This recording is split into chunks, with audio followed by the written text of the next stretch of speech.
September 30th, 2015, Russia began airstrikes against ISIS and its affiliates in Syria. These strikes were conducted at the request of the Syrian government. Iran followed, announcing that they were preparing to send in ground troops. These developments completely changed the geopolitical equation, not just in Syria. Western politicians and their corporate media lapdogs are obviously not happy about where this is headed, and they've taken to the airwaves in force to voice their condemnation. First, they claimed that Russia was hitting moderate US-backed rebels rather than exclusively focusing on ISIS.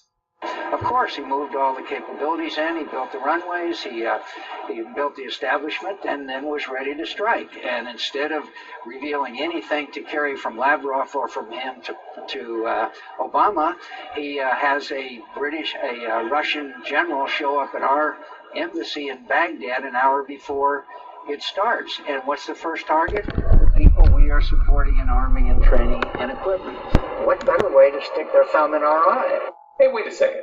On September 16th, General Lloyd Austin of the U.S. Central Command testified that there were only 4 or 5 U.S.-trained fighters in all of Syria, and now these fighters are supposedly in control of an entire region? This assertion would be absurd enough on its own, but the reality of the matter is that the area in question has been controlled by al-Nusra for at least 2 years. And just so we're clear here, al-Nusra is al-Qaeda's Syrian branch, and they have direct alliances with ISIS. Not that the distinction between al-Nusra and the FSA would really change the equation. The FSA has publicly acknowledged on several occasions that they are cooperating with al-Nusra, and the FSA command itself has been dominated by Islamic extremists since at least 2012.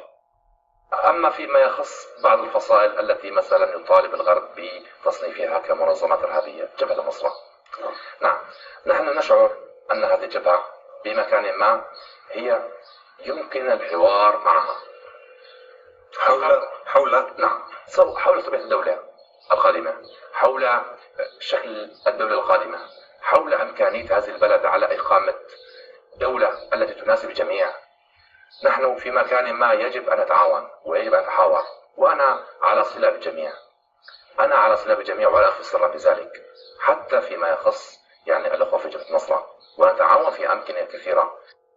So, if the FSA and al-Nusra work together, and al-Nusra is working with ISIS, why haven't those funding and arming the FSA been charged with providing material support to terrorists? Russia's airstrikes are killing civilians! Look, we have proof from the White Helmets, an NGO funded by the UK government. That's funny. This image looks an awful lot like this one, which was posted on September 25th, 5 days before the airstrikes even began. That was a bit problematic, so they deleted the tweet, but not before the US and its allies would use the occasion to take their hypocrisy to a new level. On October 2nd, the US issued a joint statement with France, Germany, the UK, Turkey, Saudi Arabia, and Qatar, calling for Russia to, quote, immediately cease its attacks on the Syrian opposition and civilians.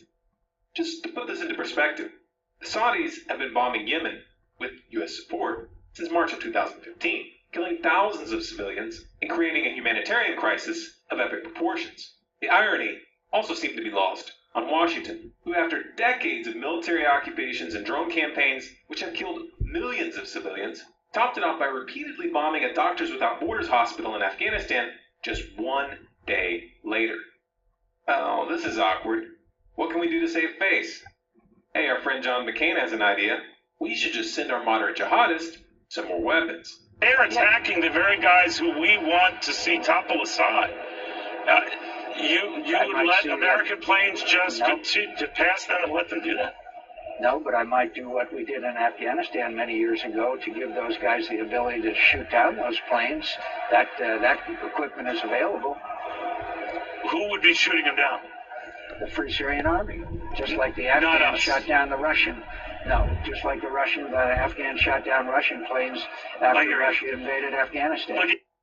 So we armed extremists in Afghanistan, which became the Taliban, which we're still bombing, often inaccurately, to this day.